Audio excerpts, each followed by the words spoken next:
ಡಾಂಬರ್ ರೋಡ್ನಿಂದ 1 kilometre ಒಳಗಡೆ ಬರಬೇಕು. ಒಂದು 900 ಮೀಟ್ರು ಅಂದರೆ ಇದು 30 ಒಂಚನ್ ರೋಡು, ಮೆಟ್ಲಿಂಗ್ ರೋಡು. ಈ ರೋಡ್ಗೆ ಅಟ್ಯಾಚ್ ಆದಾಗೆ ಒಂದು 3 ಎಕರೆ 23 ಗುಂಟೆ ಒಂದು ಲ್ಯಾಂಡ್ ಬಂದು ನೋಡಿ. ಸುತ್ತಲೂ ಹದ್ದು ಬಸ್ ಮಾಡಿ ಫೆನ್ಸಿಂಗ್ ಮಾಡಿ ಜಾಲರಿ ಫೆನ್ಸಿಂಗ್ ಮಾಡಿರೋದು. 2 ಬೋರ್ ಅವೆ.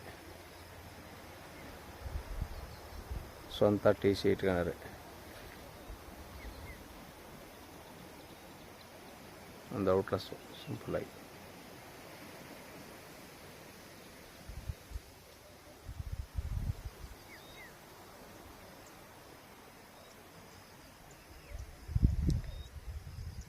ಎರಡು ಕಡೆ ಪ್ಲೇಟ್ನ ಕಾಂಪೌಂಡು, ಇನ್ನೆರಡು ಕಡೆ ಕಲ್ಲಿನ ಜಾಲರಿ ಫೆನ್ಸಿಂಗ್.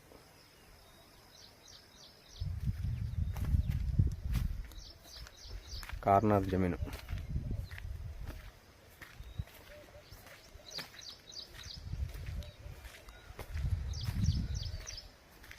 ಹಿಂಗುಂಡಿ ಮಾಡಿದ್ರೆ ಇನ್ನೂ ತಾರ್ಪಲ್ ಹಾಕಿಲ್ಲ, ಈಗ ಸರ್ವಿಸ್ ಆಗೋದೇ ಲೇಟು.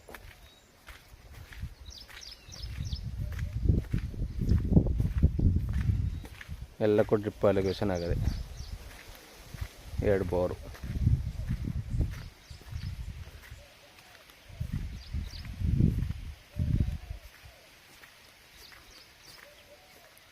ಇದು ಪೂರ್ತಿ ಕಪ್ಪು ಹೊಲ, ಕೆಂಪು ಹೊಲ ಒಂಥರ ಇದರ ಕಾಯಿ ಮಣ್ಣು.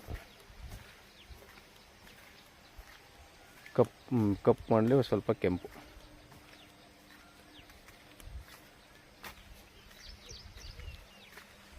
ಸ್ವಂತ TC ಇಟ್ಕೊಂಡ್ರೆ 2 ಬೋರ್ನಿಂದ ಒಂದು TC ಮನೆ. ಎಲ್ಲ ಡ್ರಿಪ್ ಎಲಿವೇಶನ್ ಆಗಿದೆ.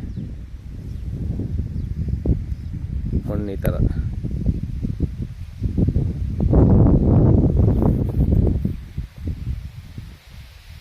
ಕೆಳಗಡೆ ಒಂದು ಬೋರ್ ಅದೆ, ಮೇಲ್ಗಡೆ ಒಂದು ಬೋರ್ ಅದೆ.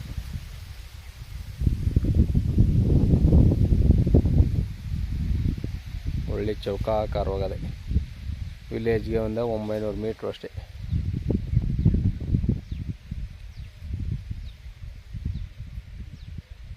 ಒಳ್ಳೆ ವಾಟರ್ ಬೆಳ್ ಜಾಗ, ಒಳ್ಳೆ ನೀರು ಬಂದವ. 2 ಬೋರ್ವಿ ಏನಿಲ್ಲ, ಗೇಟ್ನ ಬೀಗ ತಗೊಂಬಂದು ವ್ಯವಸಾಯ ಮಾಡ್ಬೋದು ನೀವು. ಆ ಮಟ್ಟಿಗಿರೋ ಲ್ಯಾಂಡು. 3 ಎಕರೆ 23 ಗುಂಟೆ.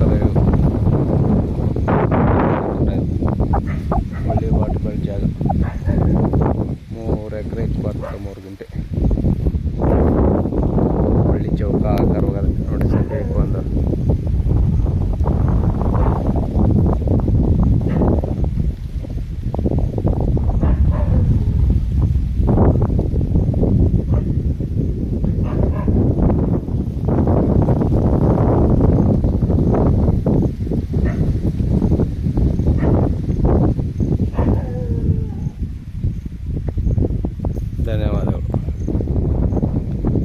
ಇವರು 1 ಎಕರೆಗೆ 30 ಲಕ್ಷ ರೂಪಾಯಿ ಹೇಳ್ತಾರೆ. ಕೂತ್ಕೊಂಡ್ರೆ ನೆಗೆಸಬಲ್ ಆಗುತ್ತೆ. ಇದು ಮೈಸೂರಿಗೆ ಒಂದು 47 ಕಿಲೋಮೀಟ್ರ್ ಆಗುತ್ತೆ. ಮೈಸೂರು ಗುಂಡ್ಲುಪೇಟೆ ಊಟಿ NH ರೋಡ್ಗೆ ಒಂದು 7 ಕಿಲೋಮೀಟ್ರ್ ಆಗುತ್ತೆ.